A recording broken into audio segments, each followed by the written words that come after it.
I'm a 10th grader at Jefferson High School. And my first experiences with climate change was when I was born in the U.S. Virgin Islands, which is in the central part of the Caribbean, very close to Puerto Rico, which are both owned by the U.S. And there is the second largest plutonium refinery factory there. And you can always see very large smog trails and huge, giant, what do you call them, boats that would float in, and just, it was just very, very, very bad. Sorry, I'm a little nervous.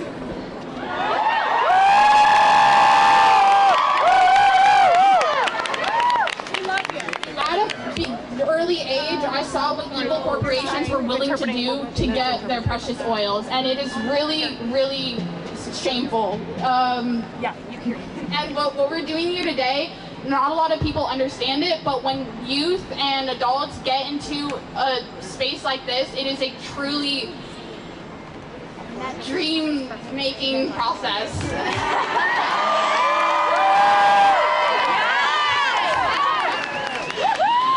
Okay, next I will pass the microphone to our MC, Tria.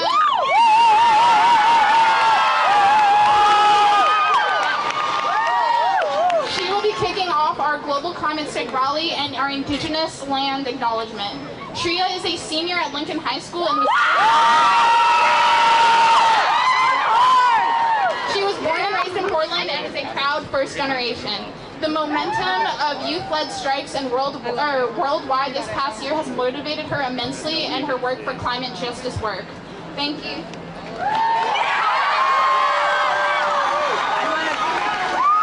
You okay? Okay. Is my head? We would like to begin this event by honoring the Indigenous people who have lived and are still living in sacred relationship with the land on which we are gathered today.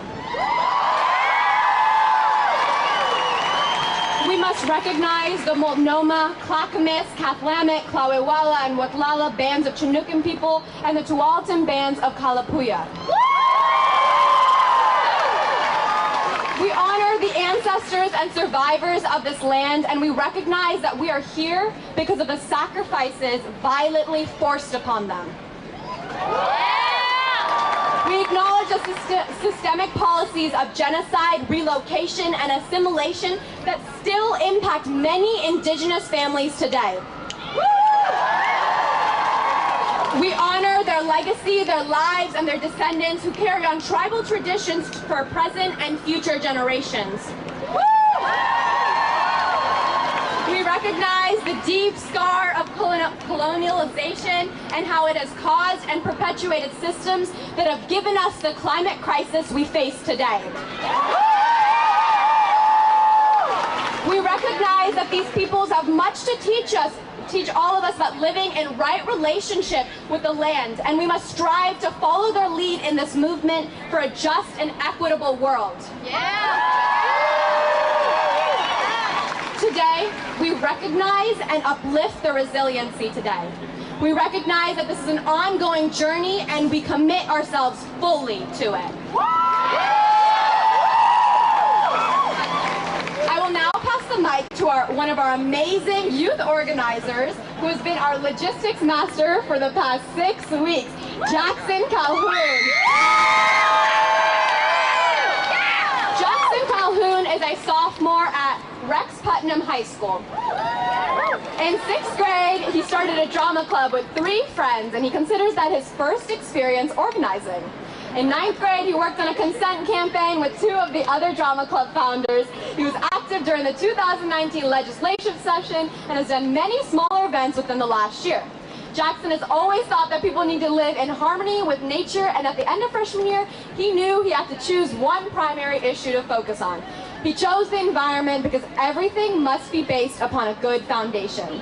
And he dreams of becoming a politician in the future.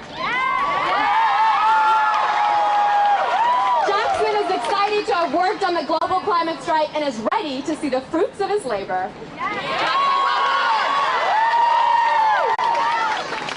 Thank you, everyone, and thank you, Shreya. And hi, everyone. I guess I should probably start with saying, hi, my name's Jackson Calhoun. I'm a sophomore at Rex Putnam High School, and welcome to the Global Climate Strike! It is so great that you're here. I mean, you have no idea how embarrassing it would be for two people to have showed up, and I yell at these two people, and like nothing happens. It would be horrible. So you all are the movement. You all are the power, and you all are the reason that we youth have hope.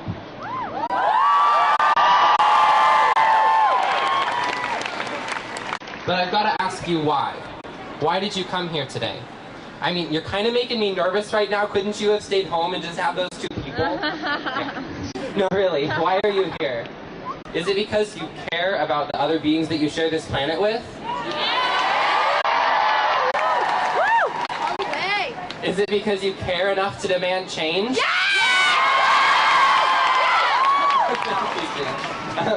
Is it because you might care just the tiniest bit about the future of your children, grandchildren, neighbors, and friends? Okay. The question I should really be asking is, why wouldn't you be here? I don't know. This is the place where we demand action, where we as people unite under the common goal of survival, where we stand up for our frontline communities and youth, where we care about our fellow beings on this planet. Oh, there it is again. Care. That would be why some people aren't here today. They don't care. And why wouldn't they care? Because they don't know. You see, I believe every human has the ability to shine light and goodness into this world, to do what's right, but sometimes they don't, because they don't know. Either they don't know what to do that's right, or they don't know themselves inside.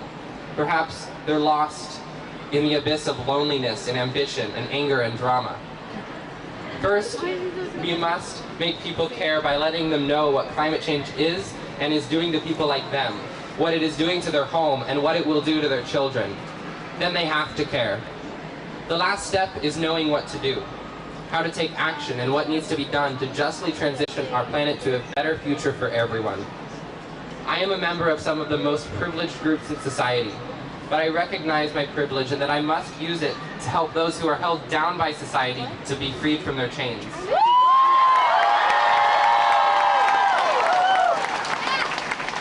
I have many passions, but like Shreya said, I had to choose one movement to focus on. Everything must be built on a good foundation, so I figured I should start with the foundation of human existence, Earth. We are not taking care of our Earth, and that is going to make it impossible to fix any other problems. When I was given the opportunity to work on the global climate strike here in Portland, I knew it was what I wanted to do. I have devoted my entire life for the past month to this strike, and I am truly honored by the amount of support you all are showing.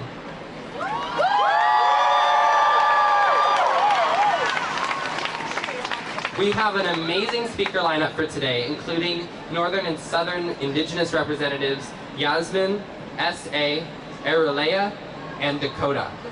The Pacific Climate Warriors,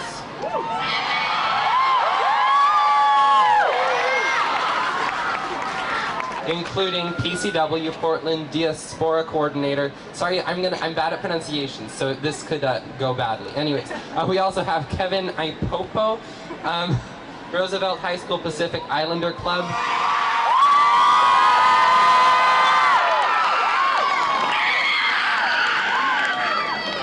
KK Thompson, it's pretty awesome people, as you can tell. Akash Sharma, Dekha Vela, more really awesome people. And Aseta Ateki. Okay, we have Joseph and Just from Anik Bayan, and we will be presenting our demands to the City of Portland by some of our lead youth organizers. Then, Lana Paris will set us off on a march to OMSI, where we will show how much we care about climate justice. Yes. We will be led by frontline communities and youth, and accompanied by the unprecedented brass band, which you heard play earlier, and they're pretty awesome. Finally, we will arrive at OMSI, where you'll have the opportunity to learn what to do, to take action and stay involved in this movement to save the world. You have a real treat ahead of you, and none of it would be possible without the hard and relentless work of hundreds of extraordinary people. First of all, I would like to thank Peter Wonderly for making it possible for me to speak to you right now. And of course, none of this would have even happened without the amazing organizing team, including 350 staff Misha Belden. Yeah, Misha is amazing. Sarah Carlberg. Dupree. We gotta clap for everyone because they're just so mean. Deneen O'Rourke. And Chris Palmer. And many youth, including but not limited to, there are a lot of youth. Ella Schreiner, Abner, Lana Paris, Anna Paris, Priya Chinden. Okay, you got it. I pronounced it wrong. Anyways, you killed it. And Jaden. We've all basically devoted our lives to this strike for the past month, so it's wondrously fulfilling to see you all here to participate in this historical strike. I have made so many good friends and been inspired by every single one of you. So thank you for putting your gift into my life. Love you, Jackson.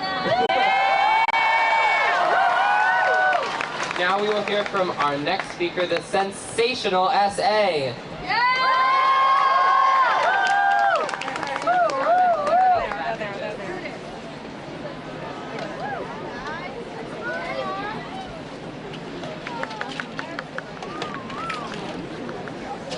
Yes.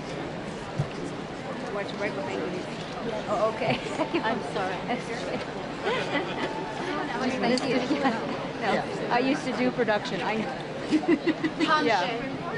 You guys, it's hard work. Je suis Métis and Nikaya Iskiyu. Hello, my name is Essay. I'm a Métis and Cree woman from what's known now as Alberta, Canada, Treaty 6 territory.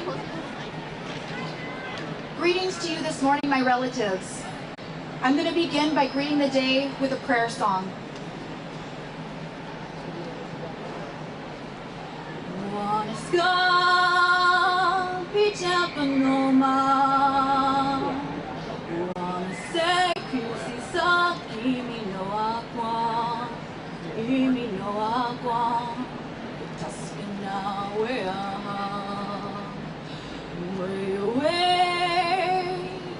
Way away higher, way away, way away, way away higher, way away higher, just now way higher.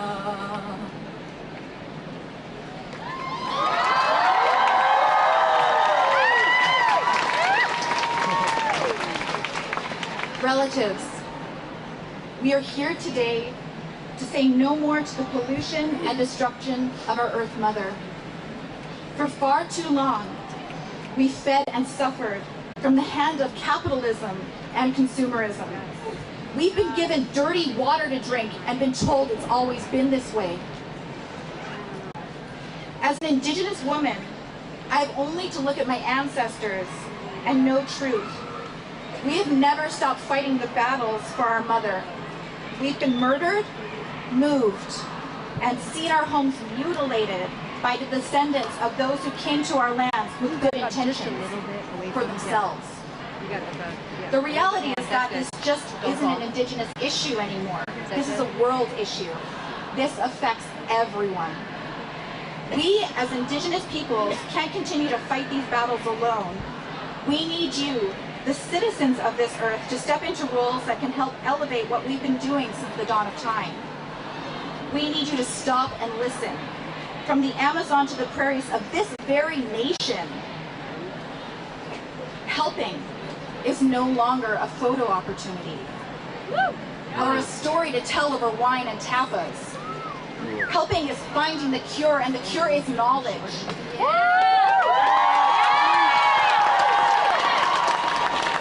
We as Indigenous people are the protectors.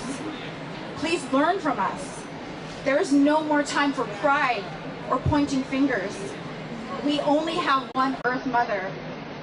Kinanaskomitan, thank you. I am so grateful to all of you for being here today.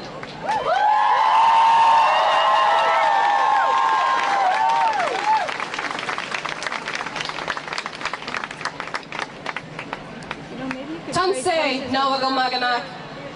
Dakota ni tsigatson, nia nehia egwameti iswa. Greetings, my relatives. My name is Dakota. I am a Korean Métis woman who came from the plains and what is now Saskatchewan. I come from a line of healers and Muscogee people, medicine people. And I'm here today as an Indigenous woman, a biology student, and a future healer, to speak on the importance of preserving the land that nourishes us and give us our medicine.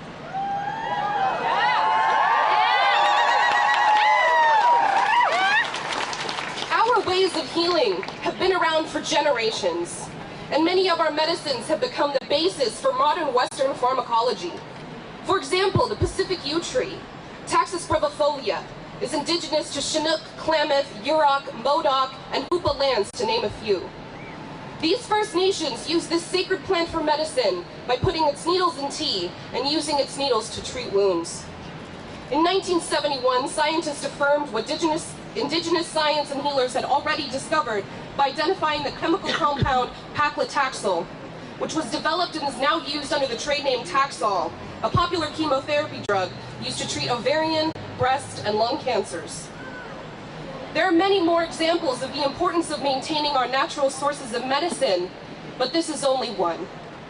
We must understand that Indigenous people's history, Nehiawag's history, Turtle Island's history, is all of our futures.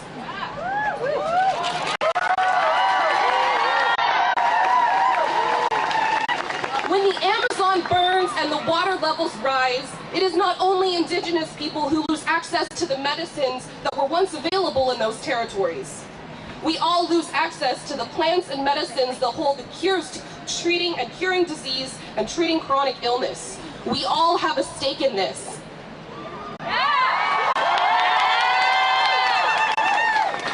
There is Indigenous and traditional knowledge worldwide that tells us not to go where we do not belong.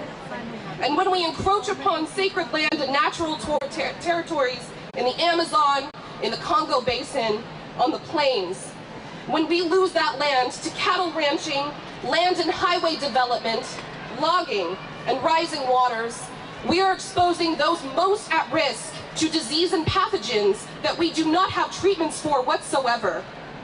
Deforestation and the degradation of our mother are dangerous, and this is why. I am not here for myself today, but for the 7th generation to come after all of us.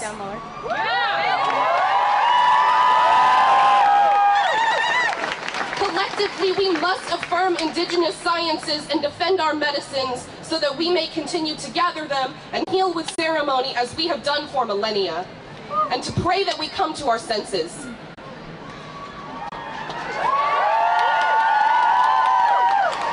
We march for the Indigenous folks who cannot join us today because they are protecting our mother as we speak.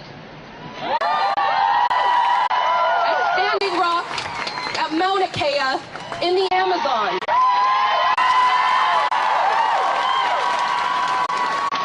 We march because Indigenous people are disproportionately affected by climate change, undrinkable waters, and displacement. We are here because our lives are directly connected to the land. Let me make one thing clear and explain why we have such a stake in this. Indigenous people are not just stewards of the land, we are the land. If the land suffers, we suffer. If our water suffers, we suffer.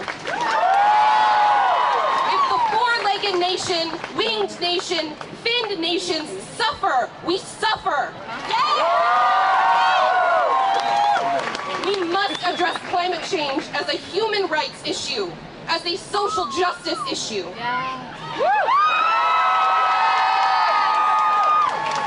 We must address this from a multi-perspective problem. This is a multi-perspective problem, and we must address it from multiple perspectives. We must do this because we all have a stake in the state of our climate and our world. All of our descendants do as well. We are the future ancestors. And for that reason, we march today to plant the seeds of change. I call to you, my relatives, to plant them with us and help them grow. Gina nas gomitin, ai hai.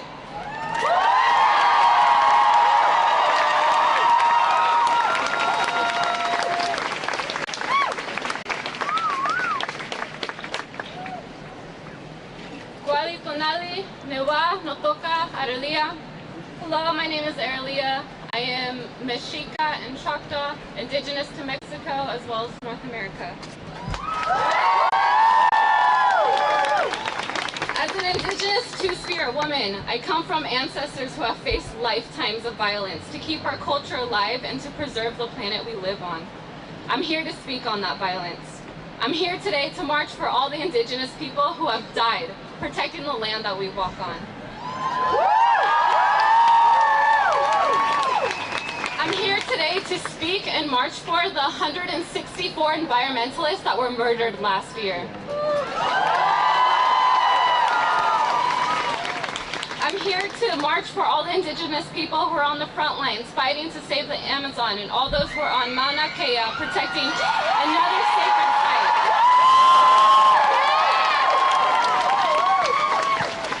While you march today, think about whose blood has been spilled for these office buildings and coffee shops. Think about how we indigenous people have been fighting to stay in harmony with the planet for more than 500 years. We are the protectors of water and land. We have the knowledge on how to live happily without exploiting our resources. We ask you to listen to our voices and to stand with us so that we can continue protecting this planet for the 7 generations ahead of us. Tazo Kamati. Thank you.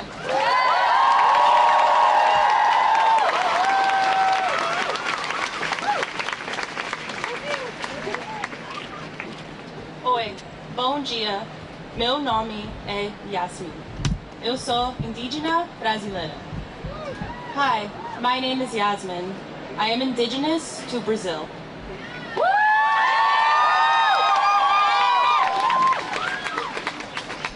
I invite everyone to take a deep breath and get present in your body.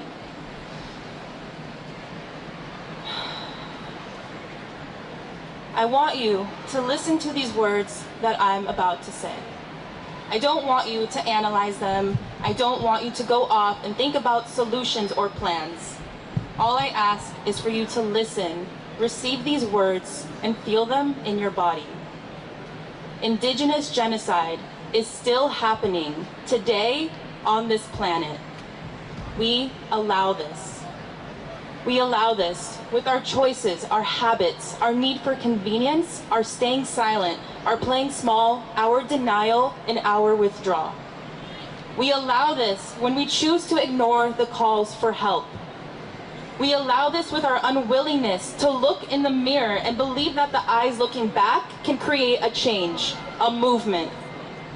Every time we decide to stay silent and believe our voice doesn't matter, we give permission for another person to do the same over and over until we become a nation of I can't do anythingers.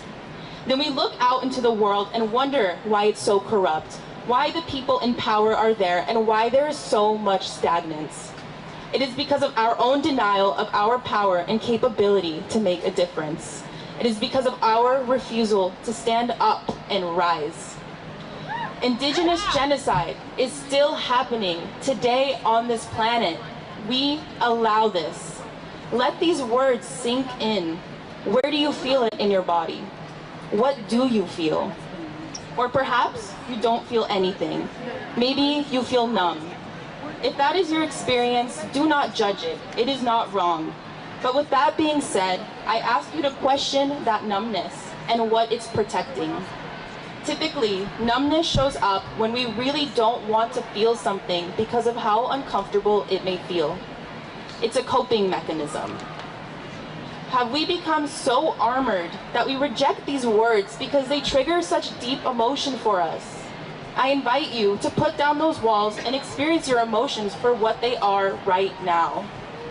Indigenous genocide is still happening today on this planet. We allow this. Let it in. Let this reality in. Feel it, accept it, experience it, like our ancestors and Indigenous communities must do so every day. And now, I just want you to sit with your experience. I ask you to be present with what is here for you. Is it pain, grief, anger, powerlessness? Is it guilt? No matter what shows up for you as a result of these words and this truth, your homework is to take those feelings and channel them into action. Channel them into transformation, into effective change.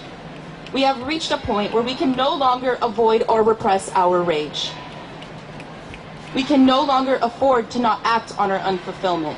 Just feeling bad is no longer an option because it is not effective. But feeling bad and using that as momentum to rise up and make a change is.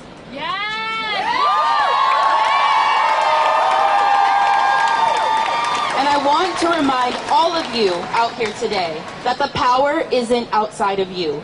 The power isn't in the corporations, the media, the people in government, or the big money. Those things only have power because we gave it to them. It goes against everything we've been taught, but just as we gave it to them, we can take it back. With where we spend our money, what we spend our money on, the shows we watch, the articles we share, the words we speak. I want you to feel that and own that. Are we willing to do that? Are we willing to recognize our worth and capability as individuals and as a collective to make shift happen? Because the time is now.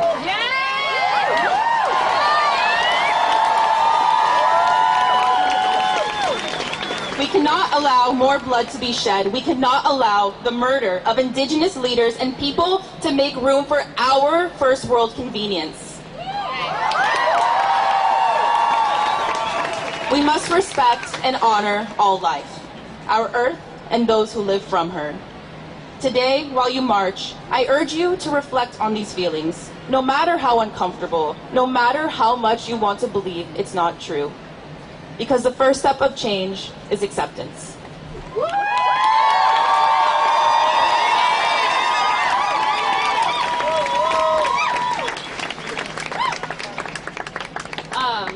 For all the Indigenous people who came to march together, as well as the generational resistance group, the march begins at 12, so before, let's all meet to the left of this stage so that we can stand together. Thank you.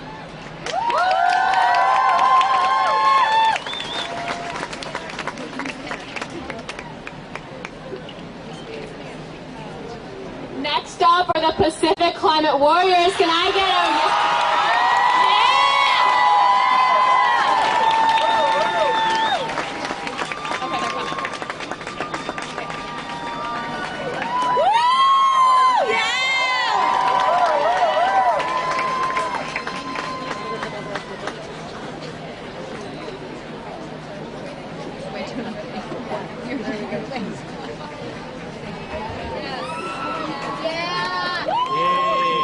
No, yeah. He's with us. He's with... Oh, yeah, for sure. Yeah, we're going to all step so we're going to go back. Yeah. Thank you. Okay. So this is one year group? Yeah, this is our group.